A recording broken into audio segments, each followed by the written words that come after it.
Okay. Bonjour. So, hello, Laurette and Cedric. I'm going to present you before I give you the microphone. So, Laurette has been a nurse manager at the nursing home Les Oya. So, let me move to this slide. So, she's working in a nursing home called Les Oya in Gravelines, Hauts-de-France in France since 2018. She supervised a team of around 100 employees. She has organized training course and introduced aromatherapy within the institution to promote natural, non-pharmacological method for the well-being of patients. Cedric, who is with her, is a caregiver who works with Laurette, and he's part of the aromatherapy team.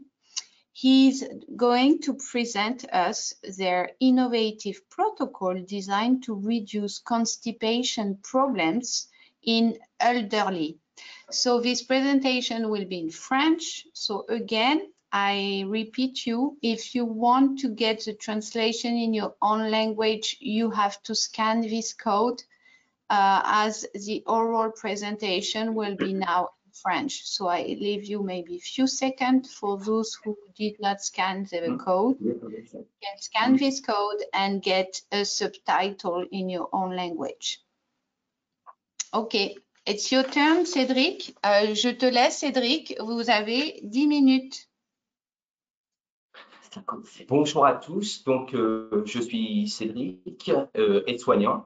Je vais donc vous présenter donc le protocole innovant en aromathérapie clinique. Alors, il faut savoir que donc dans un premier temps, je voudrais donc remercier la Fondation Galfossé pour l'opportunité qui nous est donnée de pouvoir présenter ce genre de projet. Donc, je travaille et nous travaillons avec Madame Borbois, cadre de santé, dans un EHPAD donc, de 109 résidents avec, en situation de dépendance, avec des GIR allant de 1 à 5. Pour cela, donc, un des problèmes que nous rencontrons régulièrement est donc la constipation. Et suite à cela, j'ai donc souhaité justement utiliser des huiles essentielles dans le cadre de massage abdominal afin de réduire cette problématique qui est la constipation. Il faut savoir que la constipation entraîne chez donc la personne âgée des problématiques comme les troubles du comportement, la perte d'appétit, les nausées, les vomissements et notamment l'isolement social qui n'est pas anodin. Problème qui s'amplifie notamment dû au manque d'activité physique, à la prise de médicaments et à l'alimentation parfois inadaptée. Ce que nous voulions à travers ce projet, était d'éviter les traitements invasifs et réduire la prise de médicaments et surtout favoriser la relation soignant-soigné. Changement s'il vous plaît. Alors, il faut savoir que la première fois que j'ai eu l'opportunité donc d'utiliser les huiles essentielles, c'est lors de la pandémie de la Covid-19.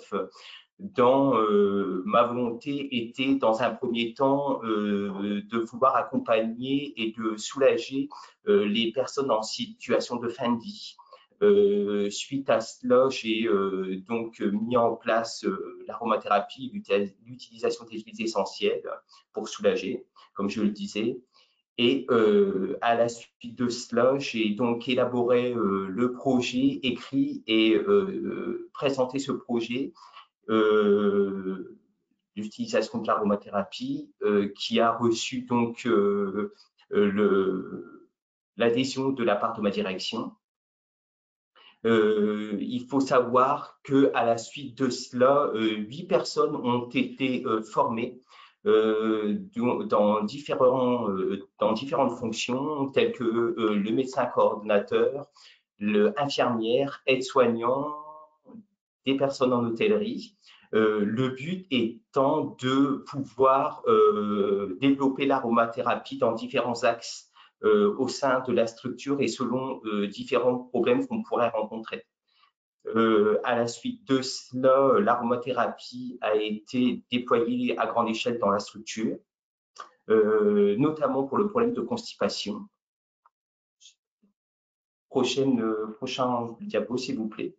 De ce fait, nous avons donc revu le protocole aroma, le protocole constipation, et formé l'ensemble du personnel au massage abdominal et à l'utilisation de la synergie que l'on appelle anti-constipation, qui est donc composée d'huile essentielle de gingembre, de citron et également d'huile végétale de macadamia. Alors, en sachant que pour 100 millilitres, vous avez donc 70 millilitres d'huile végétale de macadamia, 15 millilitres d'huile de gingembre et 15 millilitres d'huile essentielle de citron. Alors, pour cela, il faut savoir que les massages abdominaux se pratiquent de la manière suivante. C'est-à-dire que dans un premier temps, vous avez donc un signalement qui est émis par l'infirmière à J2 et J3 concernant une constipation chez le résident. À partir de cela, le soignant donc élabore donc le massage abdominal sur le résident qui est encore au lit. De la manière suivante, hein, c'est-à-dire que le soignant va donc dans un premier temps faire 3 pulvérisations sur l'abdomen afin donc de chercher là où se situe l'amas de sel et qui est donc le problème de constipation. Et suite à cela, il va pendant 5 à 10 minutes émettre donc un massage dans le sens des aiguilles d'une montre pendant 5 à 10 minutes, comme je le disais, et émettre donc une légère pression au niveau de l'ampoule rectale afin de faciliter la défécation de la personne. La personne sera, si elle est alitée, sera mise donc en décubitus latéral gauche ou droit et afin d'aider à la défécation, et sinon un passage donc aux toilettes est observé. Passe à donc diapo suivante. Diapo suivante, voilà. Donc là, comme vous pouvez le voir, vous avez un petit donc diagramme, un petit graphique qui vous montre que les effets donc des massages abdominaux. Il faut savoir que nous avons fait donc un comparatif entre le mois de mai et septembre. On peut s'apercevoir que nous utilisons beaucoup moins de laxatifs et que nous faisons désormais beaucoup plus de massage abdominal. Donc, nous avons pu également observer que, à la suite de cela, la satisfaction chez le résident, nous avons beaucoup moins de troubles du comportement, beaucoup moins d'utilisation de laxatifs et autres médicaments invasifs, et un mieux-être donc observé chez le résident. Diapo suivante. Alors, en conclusion, donc, comme je le disais, nous avons beaucoup moins de problèmes de troubles du comportement. Nous avons également beaucoup moins d'utilisation de laxatifs et autres traitements invasifs.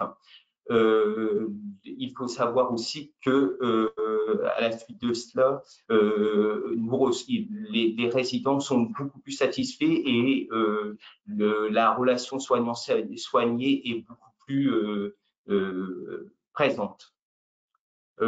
Comment nous voyons ici, nous voyons le développement de l'aroma. Nous pensons qu'il serait bien donc de former l'ensemble des professionnels de santé, et éventuellement également à domicile.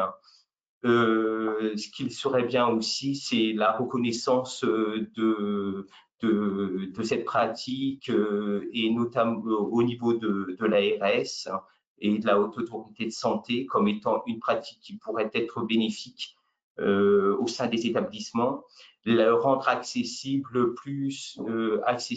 les huiles essentielles et éventuellement effectuer des spots publicitaires afin de valoriser cette pratique. Voilà. Merci Okay. beaucoup. Merci beaucoup. Merci beaucoup. I'm just stopping the clock. Thank you. You did very well. Thank you very much. So I'm just going to